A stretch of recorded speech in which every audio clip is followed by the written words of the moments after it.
You're kind of back. You're kind of back. No, you're just offline apparently. But welcome everybody to 2025. Danielle, good to see you. Adam, we can hear you. We just can't see you.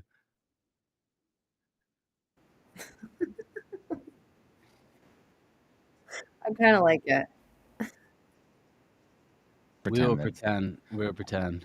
Yeah, well, welcome back, everybody. Welcome to 2025. I'm kind of here. I'm halfway here. Maybe my signal will come back in a moment, but I am thrilled to join the HR Morning Show with my esteemed co-host Danielle Farage and Joel Algie. What's happening, folks? What is happening, pals? What's happening with you? More importantly, I don't know what's going on. We already did a speed check on the connection. We already know that the speed is there. Just something about not connecting. I'm going to reset my modem in a minute when we get into the first interview, but let's just chat it up. Welcome, everybody. It's the first morning show of 2025. We have a many more fun segments to get involved with. But before we do that, it's time to check in. Danielle, how are you feeling? How's the ankle? How is Aruba? What is shaking, bacon? Oh, wow. I can't believe I got back last night and it's a tundra. I was outside for maybe Tundra. 10 seconds to get in the car and I froze my butt off. So that's great. Off to a great start. But yeah, I had a really nice time. I was with family and the ankle survived. It survived The and I sand, thrived. So the that sand is is the sand is good though for the ankle because you could like maneuver it and work it a little bit, right? It's I don't good. know. I'm seeing my doctor tomorrow, so I'll let him know I took the brace off a little bit, and I wasn't going by the book completely, but I was doing my PT exercises on the beach. I had the Great. band with me. It was really fun. That is Um, awesome. so I it's hear all I hear good. good things about it. I hear good things. How was the weather? The weather was it was like 50-50, you know? It's like it was Windy? like really. it's like cloudy. It's the first Mm, time I'd been to Aruba where it was like really cloudy. first Usually first it time. rains super hard and then it just blue skies 2 seconds later. So it was a little weird, but I still got a tan, so that's okay. We're fine. But before I left, I got to do the prediction show, which How'd that go? it was great. It was like, when you're around a table with a bunch of really smart people and you just Nope. like your best self comes out. Yeah, I know. Adam, you can't relate, but Joel knows what I'm talking about. Your Yeah. your best Not self not comes not out and really at like all. you're just you're lighted up, It's just it's lit. So, What was the highlight of that prediction show for you?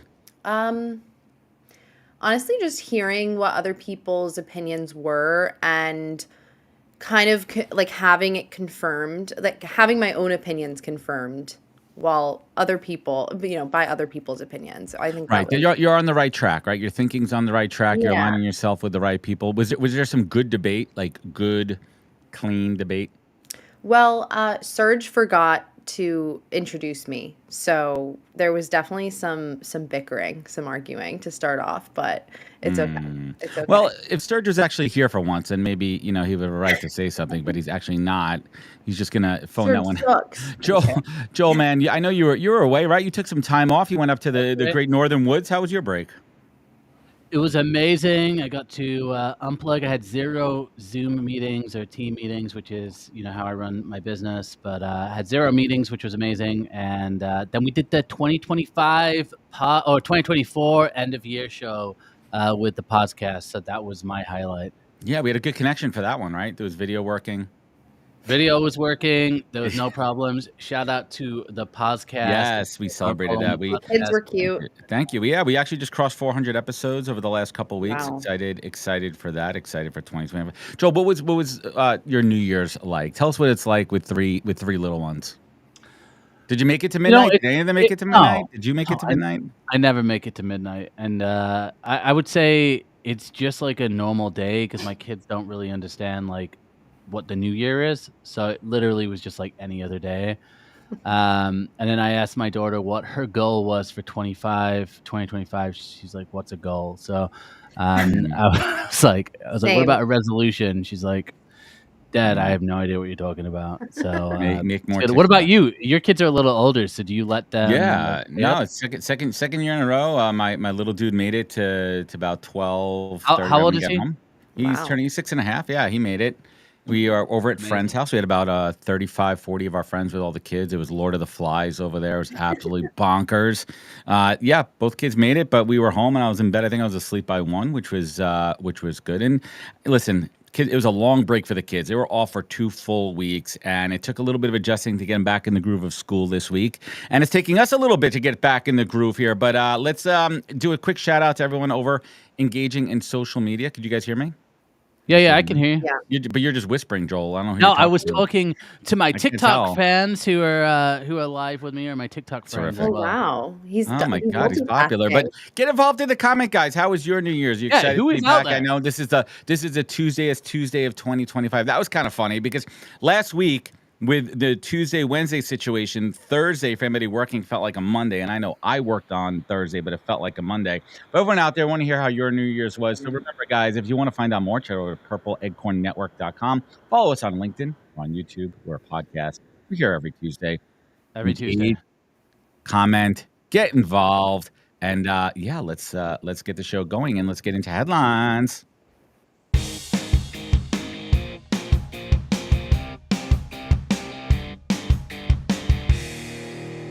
Not frozen. Oh, I'm here. You can actually He's see me. here. He's here to do headlines. Look at that. Oh my God, Danielle, walk us through this one. What the hell is coffee badging? All right. Well, coffee badging has kind of been around for a minute, but I guess with the RTO push that we saw in the fall, we're talking about it again. So coffee badging is a trend amongst employees where basically they will go to the office because it's required and they'll just badge their, do the badge, have a coffee, and then they'll leave and they'll go back home and do work from there. Is there data associated with this study here? Or is this complete BS here? That for clickbait? Yeah. Well, you're the clickbait authority in this group here. Is this clickbait or is this a real article?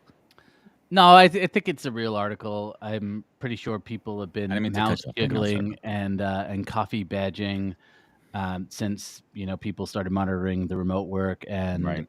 people's attendance in the office. So yeah, I think what I've heard is like people are going into the office, and I'd love to hear from you guys out there. If you've heard of people going back to the office, checking in, at 8, and then staying there for the mandatory hours, let's say till like 2 p.m. and then leaving. I have been hearing about that going on. Yeah, me too. So yeah, I think I definitely don't think it's clickbait. Whether or not it's going on as much as this article leads on, not sure. But everyone tries to bend the rules in corporate, right? Well, this report says from Owl Labs, which Forbes reported on this too. Totally. Oh, the authority. Yes. So it must be right. They found over half of hybrid workers are coffee badging. So half of 8 hybrid workers that they spoke with are coffee badging. That they spoke with. So so here's my take on this. This has been actually. I think it's a real thing because I've heard it from friends too on those days that they go in. It's literally they're out by like 3. So I don't know if it's extreme. I just don't think it's a full day. And I think there's a little bit of wiggle room there. And it obviously depends on your industry, depends on, the work that has to get done. And obviously if your superiors, your bosses are doing the same thing, that's not setting a good example. I think that's really what it comes down to. Well, if they're not enforcing it. As someone who lives in New York City, and Adam, I'm sure you read about the news this past weekend that the congestion pricing passed. So yeah, let's fill that in for everyone out there, what that means, and let's give them some detail on a little bit of context. So basically, I don't know the exact numbers of like the prices, but essentially New York City passed a law that says that if you enter below 60th Street, which is like most of anywhere important. They call that the business district. The business district. Then you Let's will have get down to to pay business. an additional toll every single time you go in. It's for vehicles only, not pedestrians. For vehicles only. Really? But that means like trucks, I think it's like large trucks, it's like $36. Yeah, it's up to it's expensive. For single cars, it's like 15. 9. But for taxis, it's like 125. For 75 Uber, cents. 250. So it's really nuts. So where I think this like plays into it is going to the office is going to become a lot more expensive. Right, but how many people drive in like that are not like a construction or doing some kind of physical thing where they need their vehicle? I think most people take public transportation in around New York City. I mean, I was watching the news. They had the most ridiculous interviews. They had a construction company from from New York. He's like, the guy's like, oh yeah, am I taking the ladders on the subway over here? What do you think? What do you think I'm doing? You know, I can't take these ladders in the shit on the subway. Obviously, those people have to drive in, and it's going to affect it, and it's going to trickle down into higher cost. prices. Yeah. But how is it going to affect the day-to-day commute on the subway? Is it going to increase volume significantly? Like, is it, 100%. Plus, we've had a lot of crime in the New York City yeah, subways. yeah, If you see, haven't read the news recently, someone was just set on fire. So it's just like, awful. and at the same time, New York isn't really taking a huge stance against like the crime and the violence that's going on in the New York City subway. I haven't seen them take a strong stance. And so Yeah. I think there's a lot of reasons, and going back to this coffee badging thing, there's a lot of reasons to not go to the office, a lot more than there are to go in. And so I think that we're going to see a huge push back post RTO push that is around safety and a concern for safety, not only around pricing and budget. All right, you guys got this. Yeah. Joel, what say you? I think as soon as hiring gets more competitive, which at some point that's going to happen because it's a market, right? They call it a job market. So once it starts to shift back a little bit towards the candidate, where recruiters are reaching out to candidates and saying, hey, I got a new opportunity, I think all of us recruiters are going to be advising clients or advising our own companies and saying, look, if you can offer remote work or at least like a really substantial hybrid model, you're going to be able to attract this talent that you're going after. So I think stories like this, it just adds to it, right? Because whether or not it impacts people negatively who are going to the work, the perception is it's going to help remote, it's going to go against people who are going into the office. So yeah, I think stories like this, like Danielle said, will help. They'll help with remote work. And going back to the coffee badging, it's the same thing. I think if people have a perception that people are just clocking in and clocking out to the office, then people go, well, what's the point of us going to the office, right? And it's all of this narrative is pushing towards. I don't think remote work is going to be the 100% solution for every company, but I do think that the shift that's happening will start to slow down, and I think more companies will start to offer it again. Do you think people coffee badge remotely, where they sign into their Slack and they sign into other Well, things? I think since the dawn of work and people trading time for half-ass money, people have been trying to do the easy thing and try and cheat the system. So whether you're going, I mean, come on, in the office, I mean, I've worked in offices before and looked around and seen people shopping on Amazon or shopping on Facebook Marketplace. I've seen worse than that. Scrolling, yeah, exactly. I'm sure the amount of porn that's probably been viewed in offices is probably insane, right? So I think like the problem is it's like if you want your workplace to be productive, regardless if you're in the office or you're working remotely, you got to manage your people right. You got to give good incentives, and you got to have a motivated workforce. So coffee badging is not anything to do with remote work or in the office. It's just the state of corporate work right now and how people view it. Yeah, let's hear what you guys think out in the audience. Are you coffee badging by tuning into our show and not doing your work? Is that what you're doing? Are you enjoying your coffee while you're listening or watching? Or I don't know if I'm frozen or not. I don't know if I'm here or if I'm not here. Am I here? Am I actually No, you're here right frozen. now? You're frozen. You're frozen. We can hear you though. Great, fantastic. I'm just gonna take my clothes off. All right, cool. Let's keep. It's actually freezing in my office, and I have to keep the heat off because it's too loud. Nikki Russell in the house. What's up, Nikki Russell? Yeah, let's get to it. Let's see what some of the comments out there. Yeah, so Steven on YouTube said it's like $9 to enter the city. Correct. P. Ritul Cheaper on the weekend. I've heard New York commute is insanely expensive, and then said the good part about remote work is the flexibility. I work better in the morning when no one is online. If my work is done in time, doesn't matter if I'm on eight hours. Depends on his job.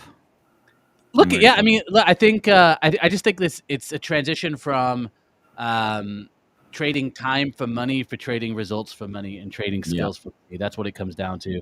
Some people are adjusting, not everybody. But I actually think AI coming into the workplace is gonna. There we go.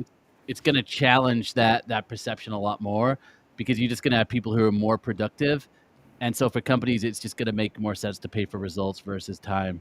Gotcha. Adrian said leave NYC, but seriously, that's terrible. Never. New York or nowhere. New York or nowhere. No, to Like be honest, getting into Wisconsin or JFK last nowhere? night, what?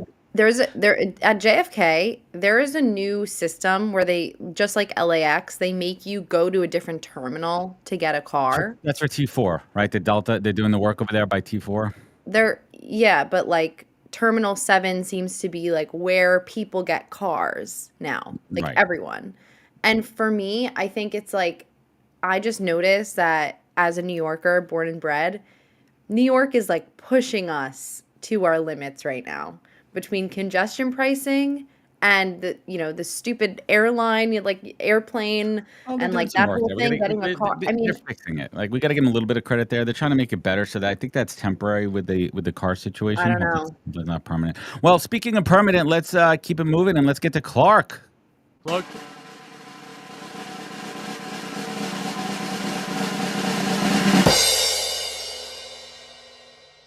Roll. Sounds like my son's new drum set that I've been hearing the last couple weeks uh, that he got. So it gives me a little PTSD. But welcome to the Hot 100. Happy New Year to the crew. Adam, I can hear you. You know I can't see you, but still good to see you again. And let's get into it with 2025. I think when it left off in December, I talked about the importance of volume and building your connections every single day, posting. I said twice a day. I think Joel said people should be posting about 10 times a day, but we can find a happy medium. But beyond just volume, I think 2025 needs to be the year that everyone really builds a sustainable network, as we've seen the last couple of years. It's not reliable with layoffs and everything else. Like you really have to build your own network. To use a term like anti-fragile, right? Nassim Taleb in this book that came out about like a decade ago, right? How do you really build your own network so you are anti-fragile? You're not just reliant on the day-to-day of a client or a paycheck, like, but really have the ability to create that volume, but then create actual network and relationships. So we have the Digital Recruiter Challenge this year in our program, and challenging recruiters to build at least 1,000 new connections in their target market, have the 100 posts, right? But really also try to have 100 of those new conversations and really build that network. Again, that could be 2 a week, right? And so if you're recruiting candidates or doing some business development, right? Just make that time, an hour a week to really build the network and have, partnership type conversations. I have them weekly, even now. And I think not having to expect anything out of them is huge, right? And you can even follow people that like, that comment, that view your profile. Those are the people on LinkedIn that are showing some sort of, they're talking to you already. So, oh, they're running out of time. So those are the people that you should reach out to first, build those relationships, build your network. And guys, I'm curious, like, how do you guys quote unquote network in this day and age? Well, I have a very hot take on this one. Ooh, I'm actually anti-networking and I'm pro relationship building. And I think there's Oh, a I see what you very did. stark difference between the two. And I did a video with the Muse about this, which is when you're networking, you're kind of doing it with the intention, at least in my head, of like, oh, like, let me build a connection with this person, or like, meet this person and have a network that I can flaunt to the rest of the world, right? That I know this person and that person, rather than focusing on authentically connecting with someone else based on your values, your beliefs, your interests, and all the rest of the things. And so I think relationship building is, personally for me, it's building a connection with someone just for the sake of like seeing if you connect, and if there's a way for you guys to collaborate or partner, or something that comes out of it, great. But the ultimate intention is just to get to know each other, and to see if you could help each other. So that's my take. yeah. I mean, I think for the recruit, especially for the recruiting side of things, I think the networking is almost just the connecting piece. I would agree, and that's the relationship piece of just you're in the similar industry or same field. There's gonna be some natural conversation. It's Hi. not. Oh, Adam just took over. Uh, Yeah, I'm back on. but I I'm listening. completely agree, Daniel. The goal should be the relationship. You don't have to force it with every connection. Not every connection, not every back and forth is going to be, maybe a super strong relationship. But just kind of being open to that. I think even from the recruiting angle, a lot of recruiters, if a candidate isn't like a perfect fit for a role they're working on right now, they kind of dismiss them. Versus me, sometimes like there could be an opportunity there to have an exchange of a value or beneficial to have a relationship, even if it's not like for the job at hand in that current day. Agreed. Yeah. I always like people who are just nice. That's Like good, man. Yeah. nice to everyone. It's like no matter how successful you become or how many people it's like always just be kind to other people. It's a good formula, just winning formula. Just be nice, and I actually find in my experience that some of the wealthiest people are the nicest, the most successful people are the nicest because they get it, they get the formula, the secret. I've seen it too. Absolutely. But what about evil geniuses, though? They're not very nice. Wow. What camp do you fall into, Joel? I think talking about the networking and the relationships. I mean, I think it's a long game, right? And so I think that as recruiters, you're always looking at the short term. What are the roles? What are the open roles I can work on? And then long term, what are those long term relationships going to look like? How am I building? And I think anyone, whether you're in recruitment or any other sector, that's how you should be thinking about your career. Like, what are some of the long term relationships I'm sewing into, and what are my short term goals that I can focus on as well? I think the challenge is we live in a, get it now culture. And so when it comes to building your brand, when it comes to sales, when it comes to anything, people are looking for shortcuts. Unfortunately, Get it. with Always. relationships, there is no shortcut. Like if you want, I just think even from like a marriage perspective, like you don't have a strong marriage in 2 weeks. It takes a long time, and it takes a lot of work to get to that point, right? And there's not like a hack for that. And it's the same with any type of relationship. Connecting with 1,000 people on LinkedIn is great. Like your numbers, and your follower count goes up. Wow, amazing. But it's like, how are you actually intentionally adding value? How are you connecting with people? And I think that's going to be going forward really what networking is, to Danielle's point. Not like what can I flex or who do I know, but like what is the actual value that I'm adding, and what's that experience that people are having. And that's how I'm trying to Preach. think about things. And I probably learned I've learned a lot of things the wrong way, and made a lot of mistakes with this. But I think going forward, that's how I'm looking at it. Like, how can I look at what are the good relationships that are going to be around in a decade from now? And if you can have that mindset as well as accomplishing the short term, I think I think it's a good way to move forward. And I also think that comes with age and wisdom and experience too. I think it's, as you mentioned before, making mistakes as far as relationships and really understanding the value of the long game comes with time, right? It comes with fostering those relationships. But to your point also, I think it's okay for short-term transactions. There's a place for those in business and relationships, but as long as being clear with that, and if it sets the foundation for future long-term deals and relationships, and more power to you. What else are we talking about? Because I've been gone for like 8 minutes. I'm actually I'm curious. I don't even know what you guys are talking about. I just jumped in. I'm curious. Well, we were talking about recruiters and like. Okay, I could talk about that. Networking, relationship I building. could talk about Value that. But That's all in my wheelhouse. I can do that. I do have a question though. Like, what are some of because everything is about habits, right? Like, any goal that we have. So, for you guys, like, how do you build relationships and keep checking in with people and keep those relationships alive? Obviously, the holiday season is a great time. The turn of the year is a great time. But curious for you guys how you do that. Yeah, I mean, I'll just jump in here quickly. It takes conscious, intentional work. It takes work. It takes intentional work to stay on top of your contacts. I use the holiday time to check in with people, and I did that a lot of text messages. Anybody that I have a relationship with over text message in the business world, I'm going to text them. I'm not going to email them.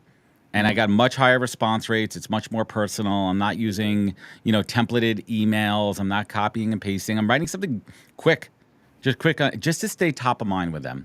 Just to stay top of mind. That's what it is. It's about staying in there conscious. It's not about pitching them. It's not about pitch slapping them. It's just about checking in. And a lot of folks in our world, Joel and Danielle, you're starting to see this too. We're at these events. We're having human connections with people. We're forming friendships. And that's a good time to check in. Mm-hmm. Yeah, I think for me, like one of the things that I've tried to do is I call people a lot. And so, I mean, Adam, I called you out of the blue a bunch of times. Like, I like to just call people, and I think that checking in just regularly, like you said in the chat here as well. About that stuff. Those real connections, I've just found like consistent for, like, calling, reaching out, going through my phone book, keep in there.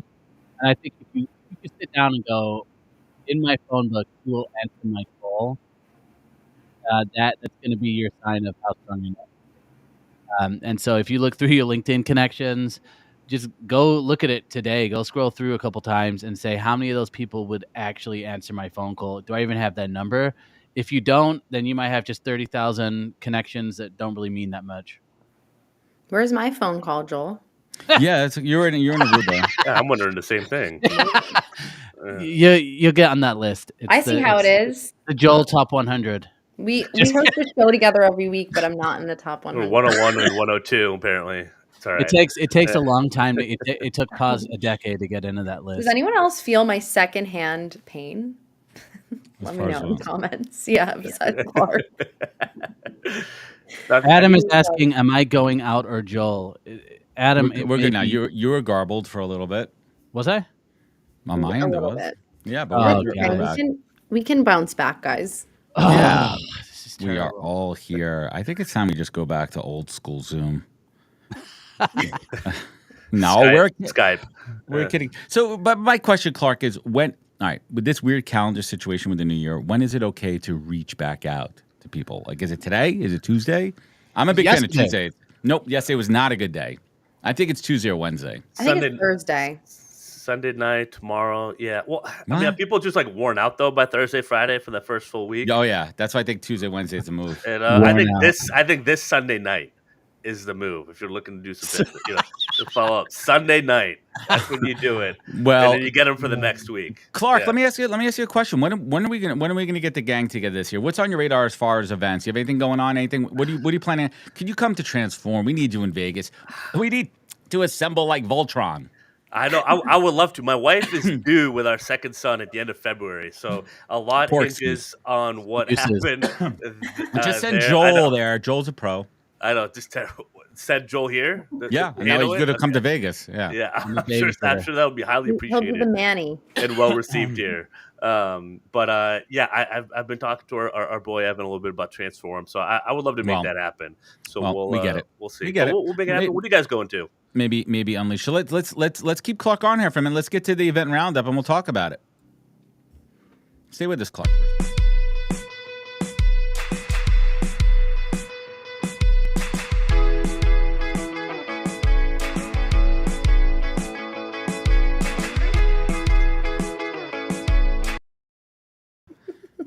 All right, cool. Oh, you could hear me. That's just not my inner monologue. We have the event roundup first and foremost, guys. Coming up hot in a couple of weeks, we have Evolve, Anna Morgan's conference in Atlanta. Rona will be a guest speaker. She'll be joining us, and she'll also be a guest on the Alder Hour Mondays at noon, so definitely check that one out. This is a first-time conference. I'm excited for Anna Morgan setting this one up. Our friend Brian Fink and some other good folks are going to be down in Hotlanta on the 30th. This is going to be an interesting one. From what I hear, it's supposed to be a non-conference conference, right? And I think that's always a challenge with conferences. How do you stand out? How do you do something different? How do you innovate? How do you, more importantly, bring new voices to the stages and spread the word and what's happening out there? So definitely check out Evolve. We'll link that one up there. Production team, throw that link in the comments if we have it. And we have a coupon code. You can save 10%. Rona 10. Rona 10. Check that one out. And then shortly after, we have TA Week out in San Diego, and I am heading out there. I am heading out for one of my 5 West Coast runs this year in 2025. So I'm going to hit the year out on the West Coast in San Diego. Will your internet be stronger? It might be better, faster, probably stronger internet. I'll be heading out there for TA Week, hanging out with some of the guests that we've had on, Chris and Greg, Steve Levy, and more. They're going to be on our show leading up to that. That's going to be exciting. Really excited for San Diego. Am I gone? Am I off? Am I here? No, you're good. You're good. Ben's texts are off here. So we're excited for TA Week. What's happening after TA Week, Joel? What do we have? After TA Week, we have Valentine's Day, which I personally Very love. important. Very important. There's no conference for that. No, then we have Transform coming up as well.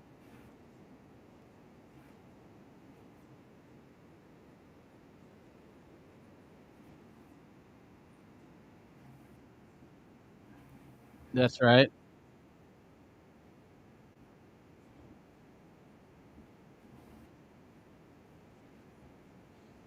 Wow.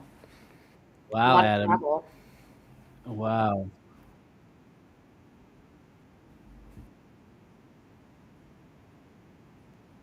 How do you There are how do you come up with what events you're going to go to and what events you're not going to go to, Danielle? For me? Yeah. That's a good question. Yeah. Yeah, 100%. Well, partially it's like partially it's like which experiences do I want to have? Like last year was my first big conference, so that was exciting, and that was Transform. And I paid my way there, but I also was a partner of the conference. So, and that was pivotal. Like that's where I met Evan, and that's how I got here. So That's the way we met. yeah, Yeah. yeah. Pivotal meet. Well, meetup. production crew. Joel and Danielle, you could hear and see me right now, right? Wait, Yeah. who? Who? I don't know why Ben can't there in the background there. So we have a lot of exciting things coming up for the first half of the year, and we want to hear in the comments where are you heading to? Where are you Danielle, heading? Danielle, you're going to be in Vegas. What are you doing in April? You got something going on, maybe? I'm going to be in Vegas. We're going to be in Vegas again in April. And then I think we're going to be back in May for Unleashed. Joel, I'm going to be at Unleashed this year. 3 months in a row. I'm going to be in I'm in Vegas 4 times this year. And my wife's like, why? I'm like, well, that's what we do. It's time for the industry to pick some new spots. Let's switch it up a little. I'd love to go to Milwaukee. Last month. I've never been to Milwaukee. I'd like to go to Milwaukee. Milwaukee would be good. Come during the wintertime. No. We're gonna save that for the warm weather You months. gotta hit up Summerfest. Summerfest is pretty Summerfest. I want a conference on the ski slopes. Well, you go to Silicon Slopes too. They have that in Park City. That's coming up, I think, in February. They got some. It's not like an HR tech kind of situation there. Do we still have Clark, or we lost Clark? We want to get Clark out to an event after the second Clark. Baby Wilcox comes along there, but let's keep the show moving here. Let's get to now. Before we do that, it's time to check in with my favorite people. Hold on, let me get my shirt ready. Okay, let's do it. Ready? Go. Erin. We want to thank our friends over at ERIN for their continued support, the #1 employee referral platform out there. And we have some sloths. What do we have in the sloth selection here? Well, we have small sloth and we have mama sloth. I just have my red sneakers Baby on. sloth. So cute. If there was any question about my loyalty to ERIN, it's right here. I am rocking full ERIN gear today. But more importantly, folks, employee referrals are the lifeblood of your organization. Didn't they just hit like 1.1 million referrals? I heard that news. Do we have that sound effect? Do we have that? Come on, production team. Come on. Stay with it here. Do we have 1.1 million. Do we have a sound effect? Do I have to do a sound effect? Do I do it? Do I have to, You have it? Does that work? Oh. Can you hear? Yeah.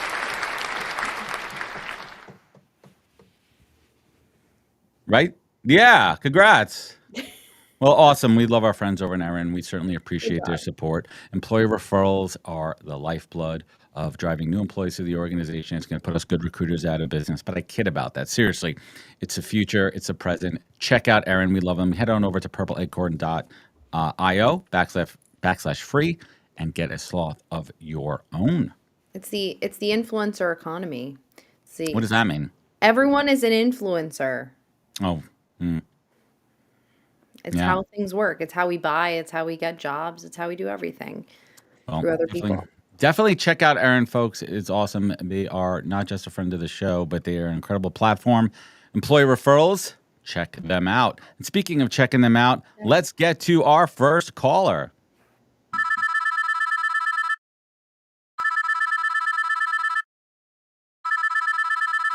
Hello. Hey, good morning. Good morning. You're in like a dark cave there. Who is that? Who's calling? Who's on the other line? My shade up. How about that? There we go. The light there. We go. Chris, great to have you with us. Why don't you get us up to speed? Who are you? What do you do? And then we'll get into today's conversation. Alrighty. Chris Russell, founder, managing director of RegTech Media. Basically, it's a small media company that covers the recruiting, HR, technology space. So I have a podcast, I have some news websites, and just do a lot of writing and podcasting about the subject of everything recruiting. I used to be a job board owner, used to be a corporate recruiter as well for a couple of years. So I've done it all. Amazing. I love it. I love it. Well, we're gonna talk today about false resumes and ways to weed through fake applicants, which I think might come to a surprise to a lot of candidates who are out there. But what's going on with this? And why are we seeing so many of these fake resumes coming through the ATS systems these days? AI. I mean, it's a strange new game out there. There's basically a AI war now between the candidates and the employers. And when it comes to applications, Greenhouse just put out a stat. I think it was really interesting here. So their internal data shows that recruiter workload increased to 588 applications per job. Wow. In Q3 of 2024. It's a 26% increase. And that's only going to get higher as we go through 2025 with these AI tools out there. There's a number of tools you can put your resume on, say, okay, match that job for me and change it, right? So how's the recruiter going to tell, if all resumes are not the same, it's a big war happening. How, I guess, okay, let's say you get, 588 applicants, since that was kind of the average number. If every resume looks the same because AI is helping write better resumes, what's your advice to recruiters to how they can actually screen through? Like what's going on the recruiter side to kind of help with this issue? Well, they rely on their ATSs a lot for, to source through this stuff. So some ATSs will rank that resume. I think Greenhouse just actually, all the resumes when they come into the system per job are ranked according to date, right? So you have to basically scroll through all those and review them all at that point, right?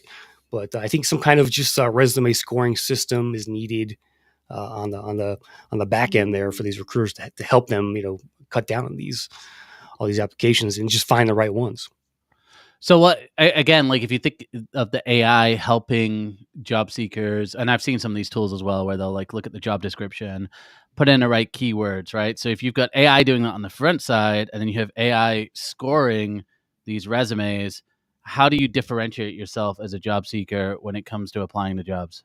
That's a great question. Back in the day, I'll tell you a quick job hunting story. This is before the internet, but the day of fax machines. I love it. Right, exactly. Well, I use mail, right? So I always tell a seeker, if you know who you want to work for, like what company, go find the hiring manager. Go on LinkedIn, figure out who the hiring manager is. Yep. And basically FedEx them your resume. Right, that will get you noticed, right? That's a tried and true way of standing out. But it is about standing out, Joel. You have to really try and rise above the rest, right? So getting a referral into there. Your resume, I think, as well, should be visually appealing. Once they do see it, you want it to pop. I think I've always felt like the visual aspect of a resume is just as important as the words on it. It just says a lot about your professionality and that kind of stuff, right? So those are some of the things you can do to stand out. But going back to my story, so I wrote, instead of a resume, I wrote basically a little personal newsletter for myself. It was who, what, and where, of what I wanted to do, who I was, what my skills were. And it was like a 3-column layout. I did it in Microsoft Word back in the day. And I just mailed that out. I didn't mail the resume. So I wanted to work for a marketing consulting company. So I found about 80 companies in my area down here in southwestern Connecticut. There's a lot of marketing consultants here.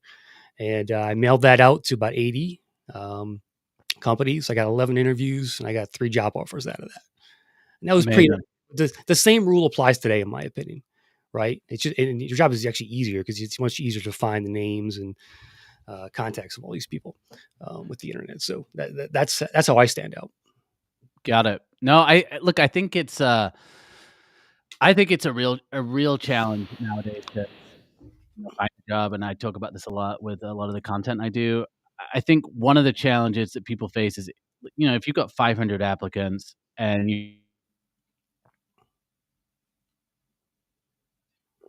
You cut out there, Joel.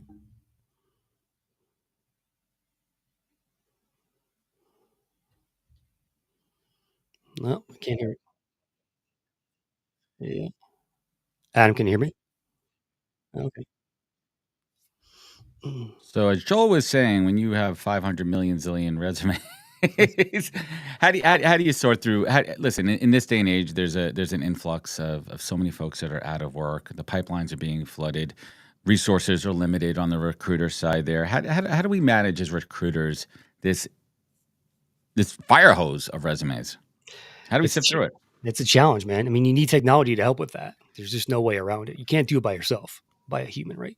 You have to be aided by technology to source and surface the right resumes for your team. So it really is about getting the right tools in place, I think. Well, and then you also have to tangential talk about budgets too, right? Like how are internal TA teams utilizing budgets? Are they utilizing it for technology? Are they utilizing it to hire people? What are you seeing from your perch? I don't know. I think it's technology also is a struggle for many companies. A lot of them don't know how to implement it correctly. I always tell every company I work with, like, at the start of the year, this is one of my favorite weeks of the year because it's the first full week of January. It's the first full week of the job hunting season. It's getting started. It's hunting season. Exactly right. It's wabbit season, right? Exactly. Season is open.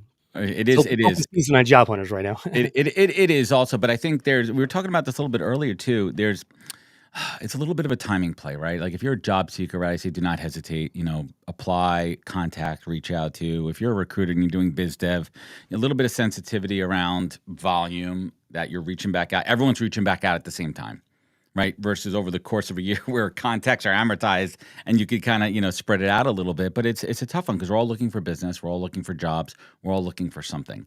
And I think we always have to kind of lead empathy forward. We try to make the time. I mean, my inbox was flooded. I flooded inboxes. It's just what you kind of do there. What are your thoughts, predictions? New president coming in a couple of weeks. This is going to be a positive for job seekers in the market. I'm a little pessimistic right now. I think it's, everybody's waiting to see what's going to happen with the election. Okay, that's over now. I think there's just more chaos to come. And that means to me more uncertainty in the job market. I hate to say that, but I think it is. I mean, with the tariffs, is that going to affect the economy again? Right. So who knows, right? It's like, I still don't know what's going to happen with the economy. I don't have no certainties here. And so I'm really, I'm kind of worried, to be honest with you, about the economy and everything. So it's still a very uncertain time right now. It's interesting. I mean, I agree with you in some aspects. I also think that there's going to be some economic stimulus. I think there's going to be somewhat quote unquote stability. We have a new president coming in. I think he's pro crypto friendly. I think that's very good for sparking certain industries, certain areas, certain innovation. So it'll be interesting to see. Chris, you're a big event guy. What do you got on your event radar for 2025? What's coming up? I'm scaling back a little bit this year. I'm doing I Am Phenom down in Philly in March, my first show. I wanted to go to Transformer. That's the week after that, so I don't like to travel back-to-back weeks. Then I'll hit Unleash in May, HR Tech, and then RecFest in Nashville. That sounds awesome. Do you have any professional New Year's resolutions, Chris? No, I just spent the last couple of weeks unsubscribing to all the stuff I shouldn't be paying for. So that was a nice personal win. Saved a couple $100 a month on my. It helps. Right. It's actually a really good practice too. I mean, I was even thinking like, I'm going to give an example. There's a got rid of YouTube TV. That was like, they were charging $10 more. I'm like, and then all of a sudden, like if you're not using it, that's a great thing to do is clean up. There's a couple of services out there that'll kind of go through. What's keeping you up at night in the TAHR space heading into 2025? What's kind of creeping up on you? I'm working on actually a resource called Job Board Hive, which is a directory of niche job boards across the world, essentially. So that'll be coming out in a couple of weeks. I'll be announcing that, and it's going to be a nice resource for both employers and seekers out there to just uncover some hidden resources for them. So awesome, good stuff. Well, Chris Russell, we want to thank you for joining us. Looking forward to having you back on in 2025. Where can folks find you? Where could they connect? Where could they learn more? RegTechMedia.com and hit me up on LinkedIn. Chris Russell, everybody. And with that, it's time for the Weather with Serge. Let's get to it. Thanks, Chris.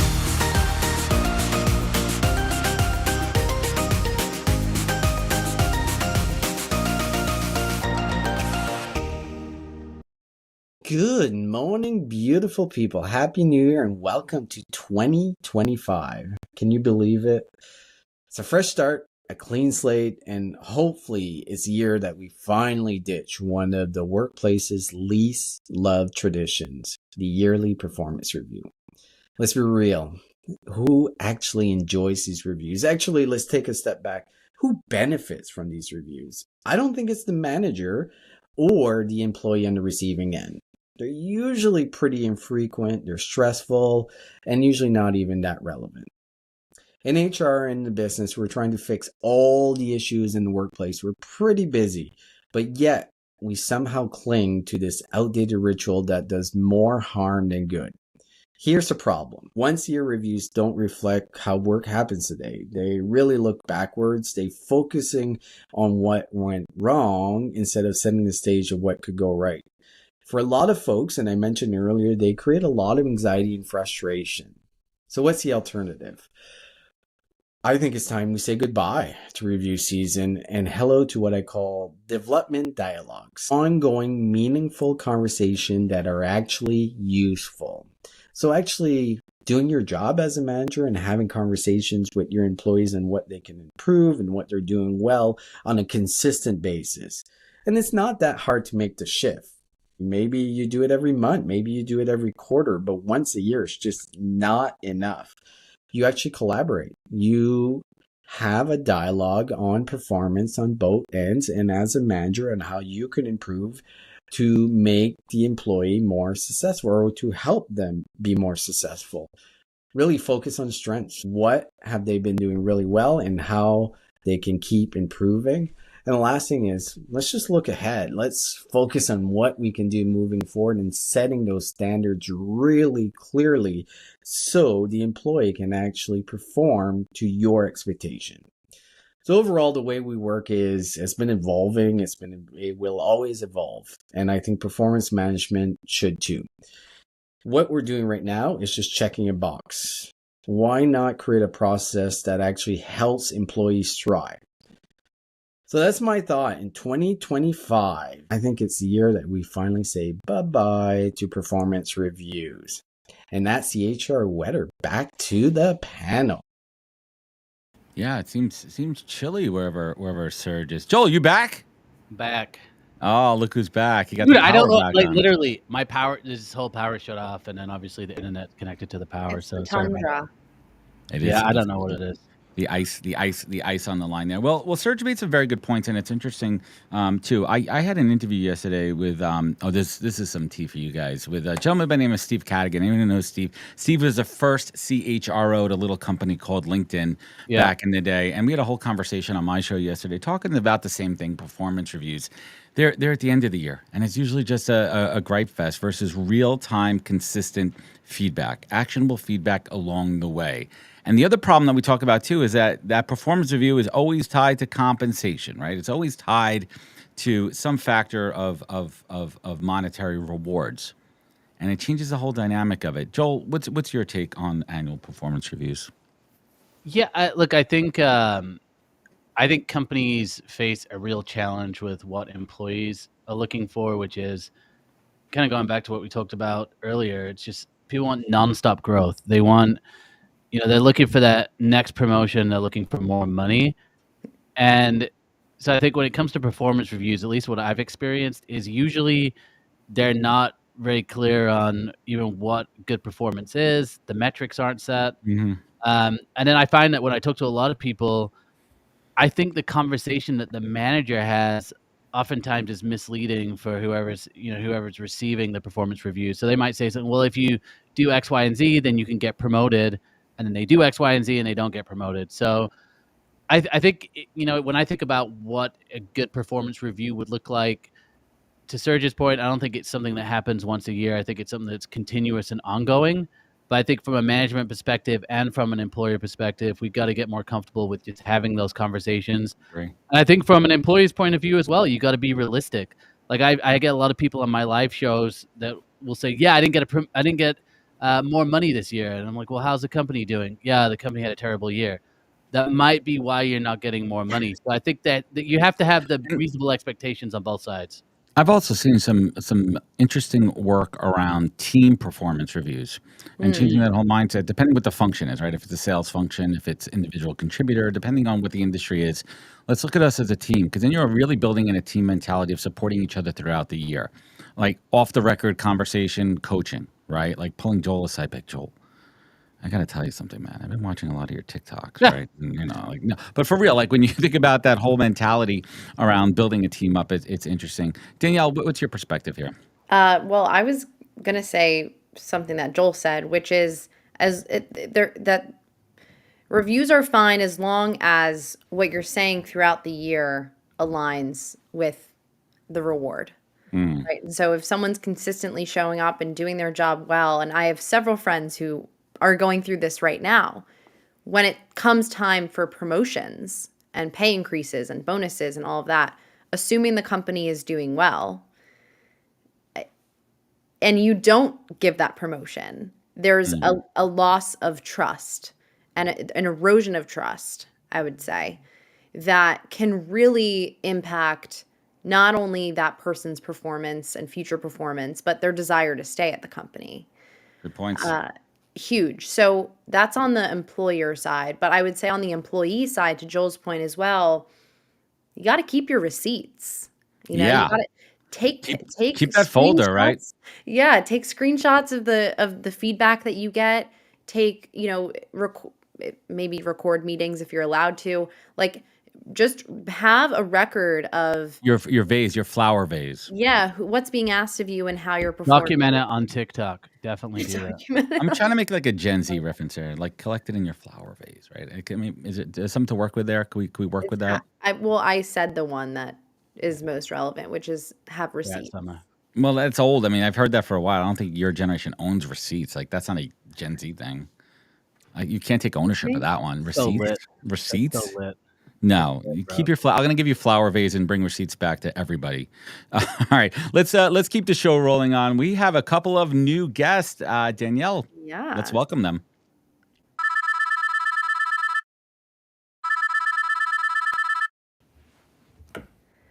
Welcome. Hi, ladies. Good morning. Danielle. Nice to see you again. I know. It's so nice to see you. Nice to meet you, Victoria. I'm so excited to have you guys both on the show. Why don't we start off, both of you, maybe introduce yourself, tell us a little bit about who you are and what you do. Yeah. So I'm Lorna Erickson.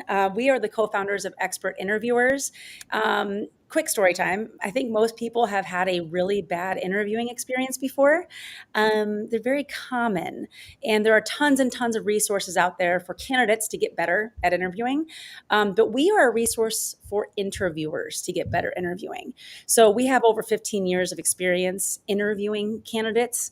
We created a 7-year case study to determine which interviewing techniques are going to help interviewers identify the best people for their teams. And we branched off a couple years ago to share this, not just with one company, but with as many companies as we possibly can to make them better, which will make the process better for everyone, right? The candidates and the interviewers alike. So I kind of stole a lot of that, Victoria, but go ahead. Can you introduce yourself? You're great. So I'm Victoria Gates. I heard reference to Milwaukee and Wisconsin. So fun fact about me, that's where I sit and live. And Lorna is in Kansas City. So we're a couple of Midwest gals. Yeah, Joel's there. Yeah. Oh, Wisconsin. amazing. I didn't know that. Let's go. We got to meet up, Have a freeze off. So yeah, we worked together, and that's how we met. And then we obviously just came together for this mission of helping to just make interviewing better on both sides for everybody involved. And what's been really fun is we had, a lot of knowledge and a lot of training, and we started sharing that on social media, and we just saw how impactful it was. And it's been really fun to just make videos, engage with community, engage with different people that way, help brands promote what they're doing as well, like via all the cool tools. I heard someone mention some AI tools. So it's been really fun. And that's who we are and what we do. Amazing. Well, I feel like interviewing, it's a touchy subject. I feel like there's a lot of fear around interviewing. There's, you sometimes you only get one chance to kind of show someone who you are. And in the age of, being virtual first a lot of the time, I think it's kind of hard. What do you find are the biggest things that people struggle with in the interviewing process? Whether it's like, let's talk employee and then we'll talk employer. Well, we mainly speak from the interviewer side of things because that's where our focus is. There's so many candidate resources out there that we stay on the interviewer side. Mhm. I think that the biggest challenge that we have as interviewer trainers, it's actually, well, our biggest competition is the way it's always been done, right? People are so into Preach. like, yes, these are the questions that they asked me when I Yeah. interviewed here. It's a rite of passage. I'm gonna throw this at this candidate and see if they can also take it, or Yeah. whatever it is. They're hand-me-down questions. The way it's always been done, people are so tied to that, and they want to continue using their gut feelings to make decisions, when in reality those are just their unconscious biases that are swaying them to hire like they've always hired. And maybe that's not going to work as the company continues to grow, or as you're trying to teach new interviewers that come into your company. They don't have the same gut feeling that you have. So we create ways to for consistency so that Mm. people can define their own right answers together, not just individuals, and then make the right decisions moving forward. And it's on purpose that way, right? It's intentional. You want to hire people that can get your company from A to B. You have to be intentional about that. You can't just go off a whim and see how your guts are feeling that day. Right, right. I see that a lot, I think, in the like early stage startup scene, wanting to make hiring decisions based on how you feel. And I think it can turn out badly for not just the employer, but also the employee, right? Like we all have a limited number of years that we were working. Mm-hmm. Well, we And hope. yeah, exactly. We We hope. don't want to work forever. We're speaking it into existence. Yes. We know. But so in terms of like, the interviewing challenges specifically for companies, obviously a lot has changed in the past year. We were just talking about we have so many AI tools and interviewing has changed. We have video interviewing, which came into the picture like maybe 10 years ago. Like, what do you think are the biggest challenges that we're set to face in 2025, given that this is the first show of the year? Oh yeah. Yeah. And happy 25th episode, by the way. That's Thank pretty you. phenomenal. I heard you guys talking about AI a little bit earlier in the show. And I think with so many parts of AI, there's going to be some good to it, and then there's going to be some bad to it. I personally love AI. The challenge is going to be companies deciding which aspects of AI are going to be helpful and equitable, and then which ones are going to be used for evil. And I think that for us, we really love the AI companies that are used as a tool for interviewers to take really good interviewing notes, or to create consistency and reminders in the interviewing process to give candidates a better experience. That kind of AI like warms my heart. The other ones that are making decisions for hiring managers, I don't agree with, because I think that people, no matter how advanced technology gets, people are always going to be a part of the interviewing process, and therefore have to know what they're doing. They have to know what they're doing. So maybe, skip the questions of what kind of cereal would you be if you could be any kind of cereal, or what kind of superhero would you be. It's like we got to give people the tools to still be humans with the Yeah. assist of AI and technology. Yeah, I agree with that. Victoria, what do you think? What are some of the bigger challenges? You can totally speak to the AI thing. Yeah, no, I mean, she hit the AI on the head. I would say like one of the biggest things that we see, and well, I've personally seen it, but we hear a lot about it via our comments on social, is the interview process itself. Like it's they have 7 interviews for a job and then they just get ghosted, or they interview with one person and the next person asks them all the same questions. So it seems very simple and almost common sense that you would want to have some structure and you would want to get with your teams and understand, hey, here are the things we're looking for. But it is still one of the biggest challenges, has been one of the biggest challenges for 15 years that I've been doing this. And I think it's almost like back to the basics in some ways. I also think that companies have been spoiled. I heard someone earlier say we are having to sift through hundreds of resumes and it's a fire hose, and like, yeah, that's how it is right now, but it tends to be, the pendulum swings, and are you prepared for the other Yeah. side when the pendulum swings? Do you have the processes in place? Do you have your teams on the same page? Like, fix the roof while the sun is shining kind of thing. What are you doing now to prepare? Because it isn't always going to be 250 resumes for a job. That's how it is today. But it could easily change. As we all know, a lot of us on this call have ridden the waves of those changes. So those are a few things on my mind for sure. Even when AI is set to change a lot, we still know that things change, at a slower pace typically. So we're going to do something that we don't normally do on the show and with interviews is we're going to play a game because why not? Because Yes, love it. I'm going to bring up some terms, and we're going to, that will come up in 2025.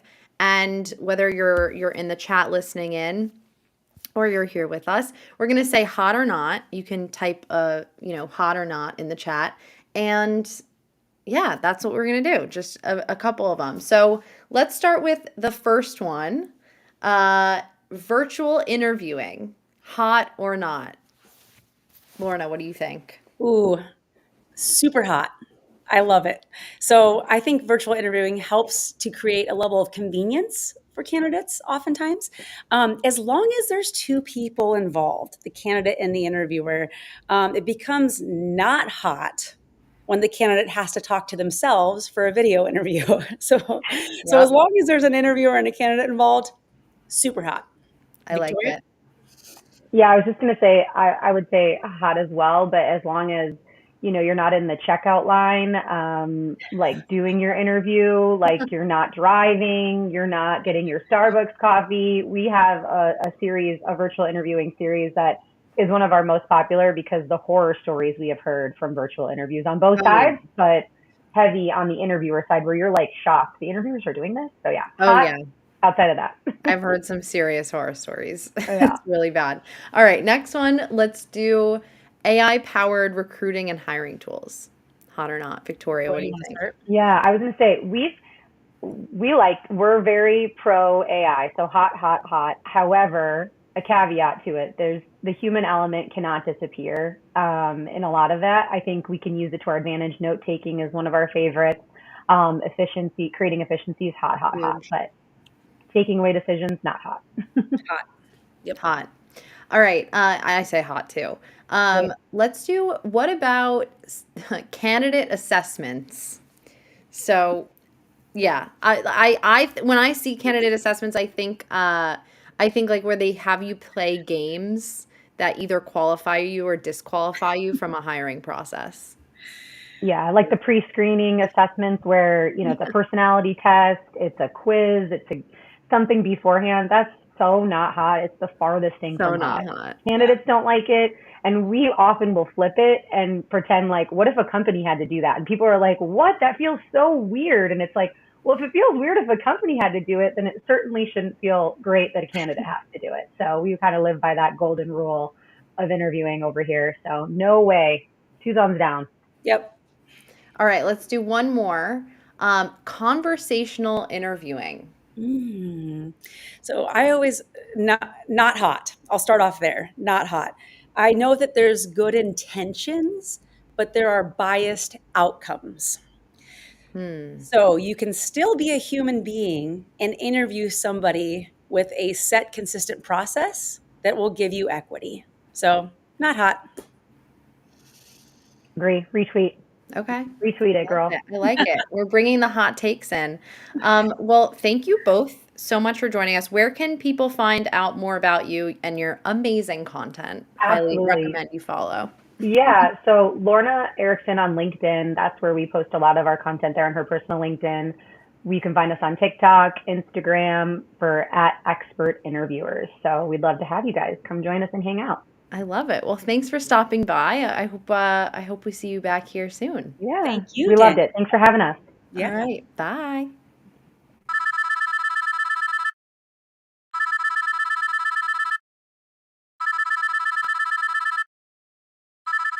Marcus Sawyerr, what's up, man? Adam, how you doing? I am doing all right. It's been a hot minute since we connected. How's your year been? I think the last time we saw each other was out in Vegas at Transform, right? It was in Vegas. I think we were being ferried from one event to another at the I time. think you and Joel were bullying me on that bus. It was like Hey, back to school. You two were the back. You were, and I'm kidding. I'm completely kidding. We had a good time, man. How's your 2025 going? Off to a good start? yeah, really good, really good. It's a start of building and connecting with our network, customers, family, friends. So yeah, all good. Good How stuff, about man. So you? when are we doing all right, man? It's freezing cold here in New York. But before we even get into it, man, let's do a quick intro. Tell everyone who you are and what you guys do over at EQ App. Yeah, so Marcus Sawyerr, founder and CEO of EQ. I've spent the last 18 years in recruitment technology, spent 10 years at careerbuilder.com, where I started in inside sales and then moved through to product. And then I was a global president for the Adecco Group, responsible for digital innovation, which meant I was buying, building, and investing in HR tech companies all across the world. So done that for 5 years and then built EQ. We're coming into our fourth year now.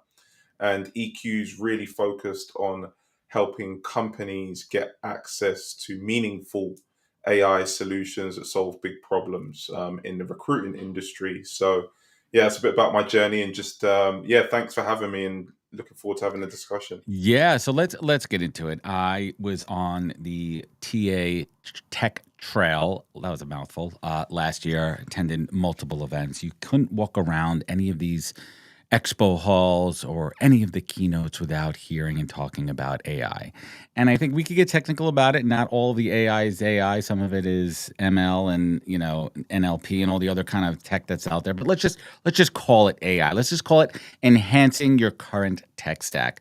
There's a good, there's a bad, there's the ugly. There's a scary going full spectrum that the Terminator 2 is going to take over everything when it comes to AI in the world of tech and HR tech. But what's your take? Let's start pie in the sky. What's your take on AI in the HR and TA tech world? And then Yeah, we'll dial it down. yeah, sure. So I think it's always good to get a bit of context and give a little bit of a history lesson, not too much, but a little bit. So when I was at Career Builder, we were actually trying to convince people not to advertise your jobs in newspapers and try this thing called the internet. What a concept. I know it's crazy, right? You're like the oracle, man. You have like a Yeah, crystal ball, the future. we had the future, and then so the next phase for me was I was trying to convince these staffing and recruiting firms to use technology instead of paper and pen Mm. to write down what their candidates are doing, who Type their it people are, in, and that that inside a that, that was computer. called SaaS. Yeah, that was called Yeah. SaaS. So now this wave, believe it or not, Great context. Great story time with Marcus here. This is good. yeah, it's kind of the same thing.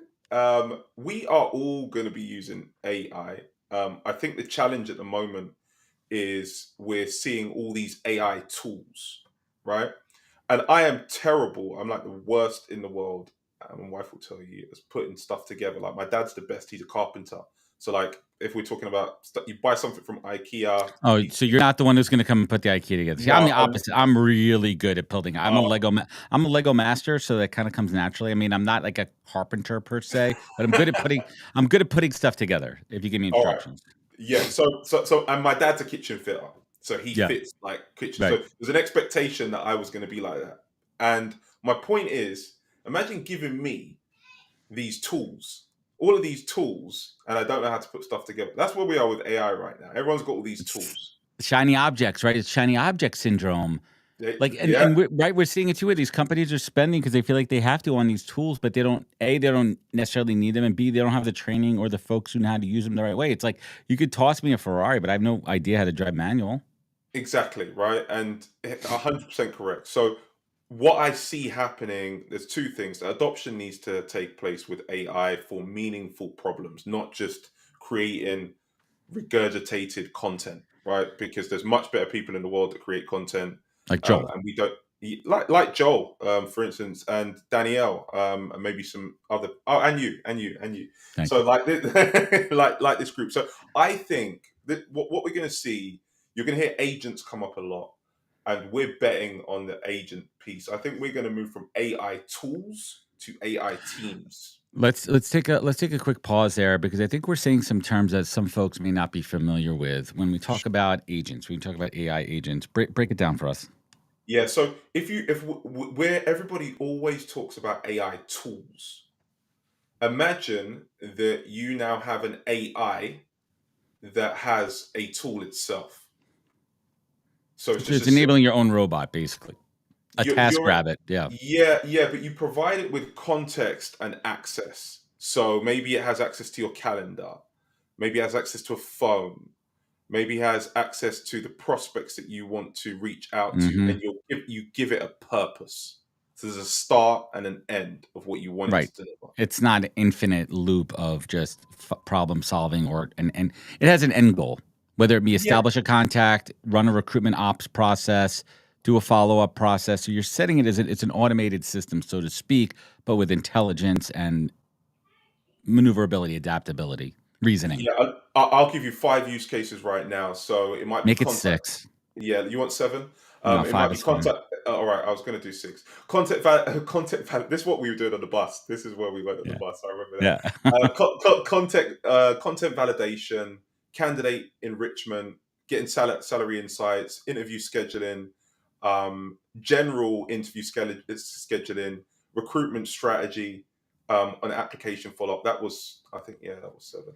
So Right. um, Take the 3 these are all sourcing, scheduling, tasks. screening, right? When it comes to recruiting, sourcing, scheduling, Yeah, screening, and I love it. outreach. Yeah. 100% love it. But there's tasks within that Hmm. dependent on the type of recruitment that you're doing, right? If you're doing exec search, different to if you're doing contact. Versus high volume, right? Of course. Right. Exactly. Exactly. So let's walk through the pros and cons, right? Like I mean my whole thing when it comes my soapbox statement that I say all the time is anything that will help with efficiency and effectiveness so you could do the job as a recruiter, the human elements of it, have deeper, more meaningful conversations and move the flow forward. And most people are okay with this. Think about scheduling. Think about if you're scheduling a doctor appointment. I literally am looking at my phone right now for a test that I have coming up, and everything's on there. Do you need to cancel, reschedule? Does this work? Time and everything. People are used to it. Are candidates used to it? And my question to you is, do some candidates prefer not talking to a human in certain phases? So I again, like I'm not. I think we've got to provide context. It depends on what it's for. Hmm. So I think that AI should be there generally, just generally speaking, to help you perform better in real life. And how does it help you perform better in real life? It connects you to people quicker and more effectively that you want to speak to or you want to collaborate with. So if it helps me to do that, great. If not, then it's probably not ideal. And also the personalization aspect of it as well, really taking into that context of that. So I think candidate, it depends on what you're trying to do, right? Do I want an AI to help me book doctor's appointment? Yes. Do I want an AI agent to tell my kids a story at bedtime? I don't know. Maybe not. Depends on what I'm doing. So it really just depends on the context. I think it's really interesting too, because there's an experimentation phase and a figure it out and a trial discovery with companies where they're not going to get it right out of the gate, and there's going to be mistakes and there's going to be errors. And I kind of use the analogy too. You were giving a history lesson before. Do you remember when all these companies decided to offshore their customer service? We're talking 15, 20 years ago. They decided for reasons and a lot of companies still do, but a lot of companies realized pretty quickly that it was a negative customer experience. And as much as they were saving on the bottom line, they were losing so many customers that the savings was wiped out by loss of customers. And I think we're starting to see that now where companies are trying and pushing AI a little bit too far. They're pushing the Yeah. tech too far. I think independent business owners, independent recruiters, content creators, they're trying and they're experimenting, but they're also not observing and learning.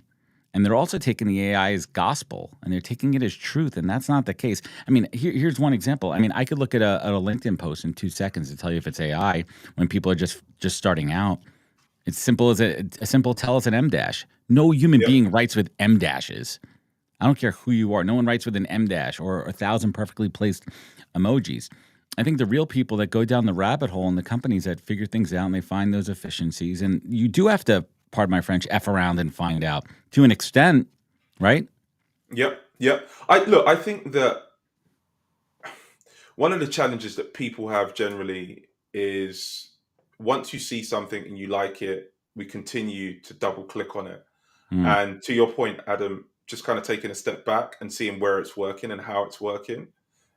We have to be okay with operating in the gray with AI, Mm. and we have to be okay with adjusting like a pilot, right? So if things are not going according to plan, how do we readjust and reconfigure and re-navigate So to your point, constant learning and it's experimentation. And scientists, they experiment. They don't just play around. They experiment, but they experiment in a way that's controlled. Right. Controlled testing. I mean, I know as a practitioner, I've been messing around with a number of tools, and I'm not here to, to prop anybody up. But for me, I find things that are working well from one platform to another, and I give real time feedback as a practitioner in the space. And I think a lot of companies fall into the trap of just, as I mentioned before, they allocate the budget, they buy the fancy system, and they're not using it to its effectiveness, or they're not hiring the right people who understand how to support the systems and feed it with data. So how are you advising clients? What are you advising on as far as implementation of the right platforms, the right tools, and how to take a step back, even evaluate if you need them or not? Yeah, so I think it starts always with the problem. What are you trying to solve, and how do you back into that? So we always start with a problems first mentality, right? Like, is one of the problems that your database is completely out of date, and you need to continue to update and refresh that so something's not happening to your information, and which you believe was a gold mine? Is one of the problems that you're bombarded with applications. I heard somebody else talking about the applications. There was one client we were speaking to. They got 68 recruiters. They get 250,000 applications a month, and they've hired 18,000 people. Oh, it's Right? a high volume. It's super high volume. Like, there's a level of screening that can be done through AI. It doesn't mean that you're screening them out. You want to screen people in because they're not even being reached out to. So it's really thinking about, like, what's your biggest challenge, and working back from them and testing it in a small way, and then being able to expand. So focus on a problem first. It's interesting too. Like, it doesn't have to be a full rollout, right? Like, test it on a certain subset of the everything's a testable proposition. Instead of going, full in on it. What's keeping you up at night these days, right? Like, what's keeping you up at night in the fear and loathing of technology world? So I don't actually think anything externally. What's keeping me up at night is being able to build the right solutions for our industry. So we started, and just to give a bit of context, we started with some products, like specific products that help people do things, like we have something called EQ Buddy. We evolved more back into the consultant side, saying solutions to figure out what people wanted to get done. And where we're ending up now is, and we'll make some announcements this week, is really creating a marketplace to invite the ecosystem to build with us. So what's keeping me up at night is providing that infrastructure for our customers that they can get the best out of AI, and they just don't think it's regurgitated content generation. Did I just hear you teasing some alpha in there? Just a little bit. Well, let's give a little sneak peek to our HR morning show audience here. What are we working on? Let's come on, spill the tea. What do we got working on here? Look, just put it this way: we're going to move from tools to teams. You're going to move from AI tools to AI teams, and This is interesting. The ecosystem, the people we know, friends of your show, friends of our show, are going to be welcome to participate. All right, we need an environment. We need an environment for everyone. All right, this is interesting. So, Marcus, let's bring it home here. When you coming back over to where are you, by the way? Where in the hell in this world are you right now? I'm in California, so so you're here.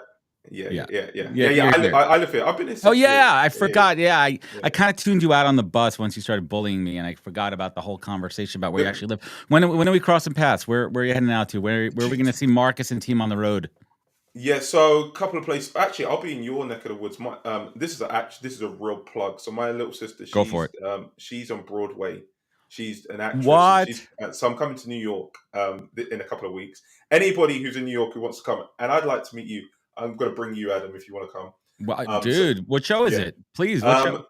Yeah, Danielle's in New York too. Danielle's there. Yeah, it's called My Mother's Funeral. So seems like a real up and show. Is it a comedy? Look, it's we're not going to get into that right now. We'll look that up, but that's one part of what's going on. Right. I will be in Miami at the SIA. I'll be doing an AI TED Talk style there for the SIA in Miami. I'll be at Transform.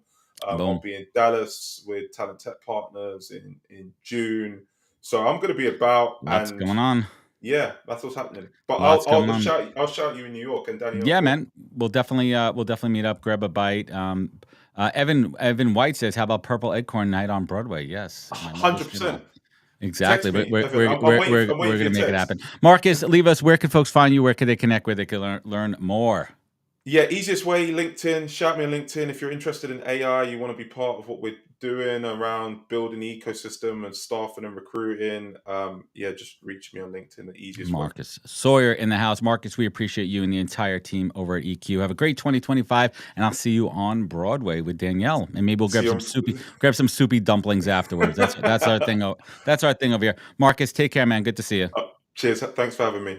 And let's bring the gang back on here. And that is going to do it. That is going to do it for our first show of 2025. Joel, what was your highlight? Was it the technology fail over here? Or was it me having to step in and go to the bullpen? Like, what was it? The fact that you stepped in for me with tech issues and internet issues Seamless. on today is ridiculous because your tech was frozen pretty much that Well, whole I interview with Marcus. Well- All we could hear is your silky voice, but your hand was like this for like literally 5 minutes.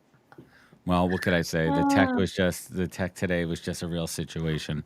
We all had our tech This is issues. why we Mine need was AI fine. agents to No one's replace all three of us that we can just program, and then we can just To show up be like here. church every week. I'm fine with that. I really am. Future of content. Yeah, I'm all fine with that. So we want to thank everyone for joining us and managing through the tech difficulties. We're gonna work through that. We're gonna figure it out. And we want to thank our friends over at ERIN for their continued support. You could check them out as well too. And other shows on the Purple Acorn Network. We have the Alder Hour with Matt Alder. That is Mondays at noon Pacific time. That's 3 on the East Coast here. Stay tuned for Hire Her, a Talent Collective podcast. That's Wednesdays at 11 PST. 2 on the East Coast. My First Job with Mike Wood. Thursdays at 11 on the West Coast, 2 here on the East End. From the Desk with Jada Matamanaro, Fridays at 11 p.m. Pacific time. And if you want more Purple Acorn, head over to the purpleacornnetwork.com. Find us on Spotify. Connect with us on LinkedIn. Check out Evan White. Big ups to our production team in the truck. Big ups to our production team in the truck who held the fort down today. And thank you Held it. for listening and tuning in. Remember to catch us every Tuesday right here, same time, same bad channel. Big shout out to my co-host Danielle and Joel. We are ready for 2025. Catch us here. Catch us on the road. We have lots of surprises coming. Thank you. Be good to yourself. Be better to See you others. next We will see week. you next Tuesday. Take care, everybody. Woo. Later, guys. Bye. Bye-bye. Happy New Year.